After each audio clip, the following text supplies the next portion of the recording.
त्या दोघी. कोल्हापूरला शाहूपुरीत प्रज्ञाने मोठा 3 BHKचा फ्लॅट घेतला. गेल्या आठवड्यात गणेशपूजन आणि वास्तुशांतीसुद्धा करून घेतली. धाकट्या दिराचं लग्न एका अर्थाने तिच्या पथ्यावरच पडलं होतं. जॉईंट फॅमिलीमध्ये राहण्यात तिला मुळीच रस वाटत नव्हता. सासू सासरे धाकटा दीर यांच्याबरोबर प्रज्ञा आणि तिचा नवरा सुमेध राहत होते. खरं तर त्यांचा बंगलाच होता. जागा अपुरी पडणारी नव्हती. पण धाकट्या दिराचे लग्न झालं आणि प्रज्ञाने सुमेधच्या मागे तोशा लावला की आपण वेगळंच राहूया. म्हणूनच त्यांनी जवळच मोठा फ्लॅट घेतला होता. सुमेधचा खानदानी बिझनेस, त्याच्यामुळे पैशाला काही तोटा नव्हता. महागडं फर्निचर आणि सगळ्या सोयी सुविधा तिने स्वतःसाठी करून घेतल्या होत्या फ्लॅटमध्ये. प्रज्ञा शिकलेली होती. लग्नाआधी ती बँकेत नोकरी करायची. पण तिची स्वप्न फार मोठी होती. सुदैवाने तिला सासरेही चांगलं खानदानी मिळालं होतं. स्त्रीने स्वतः कमावतं असावं म्हणजे तिचा स्वाभिमान जपला जातो असं तिच्या सासूबाईंचं म्हणणं होतं. पण प्रज्ञाला कोणतेही श्रम नको होते. म्हणून लग्नानंतर लगेच तिने नोकरी सोडून दिली.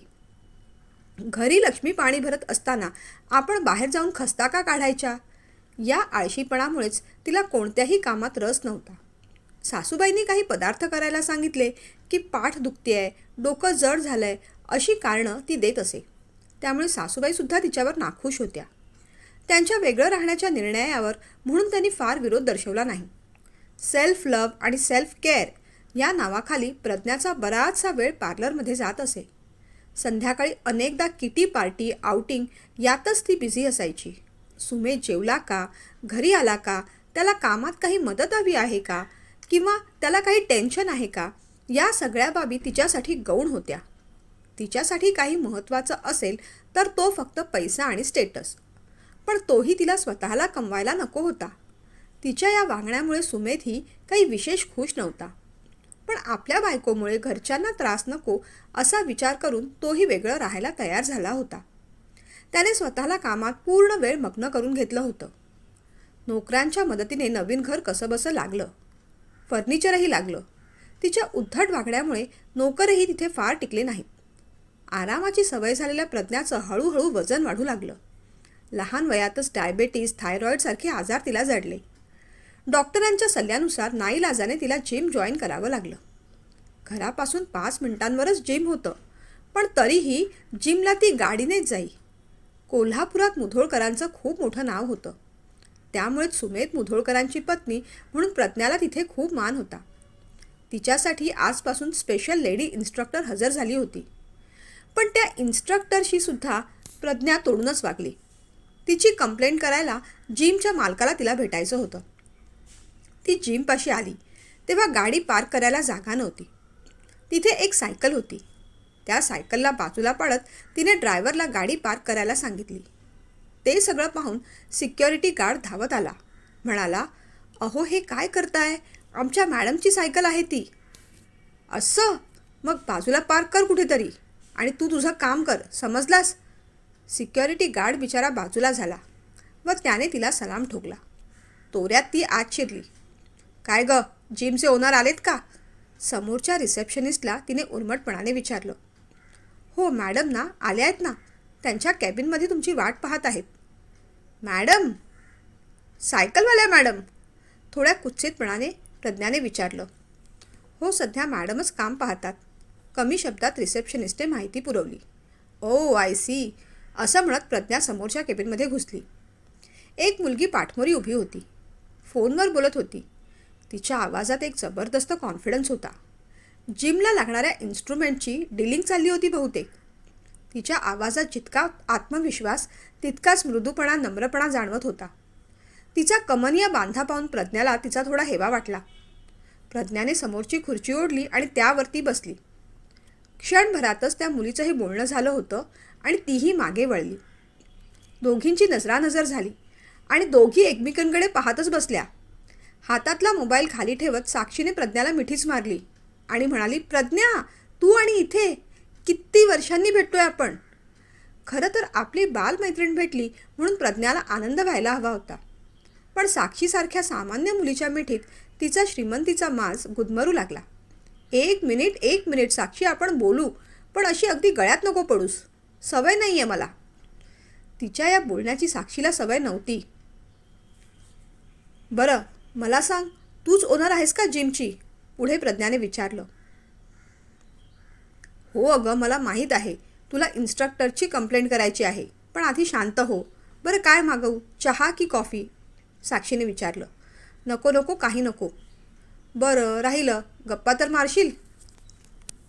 मग दोघी हसल्या. मला सांग प्रज्ञा, लग्न कधी केलंस?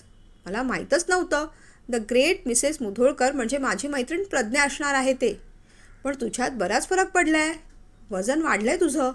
साक्षी बोलत होती. प्रज्ञाला तिचा राग येत होता. प्रज्ञाही मग म्हणाली, तू मात्र जशी आहे तशीच आहेस. अगदी कॉलेजमध्ये होती तशी. बारीक चवळीची शेंग. लग्न फार मानवलेलं दिसत नाही तुला. तिचा उपरोधिक स्वर साक्षीला लक्षात आला. ती हसत म्हणाली, मुळीच नाही. अगदी आनंदात आहे मी. हे जिम माझ्या मिस्टरांचंच आहे. पण सध्या या जिमचं काम मी पाहते. बरं, तुझं कसं चाललंय? तू काय करतेस? साक्षीने विचारलं. मुधोळकरांचं नाव माहीत आहे ना तुला? मला काही करावं लागेल का? चेहऱ्यावर अहंकाराची लाली आणत प्रज्ञा बोलत होती. हो, तेही खरंच आहे. मुधोळकर म्हणजे कोल्हापुरातलं एक मोठं नाव. पण पैशासाठी नाही म्हणत मी. एक स्वतःचं काहीतरी अस्तित्व असावं म्हणून.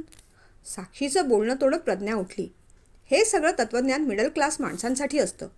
श्रीमंत माणसांना स्वतःचं अस्तित्व नवीन निर्माण करावं लागत नाही.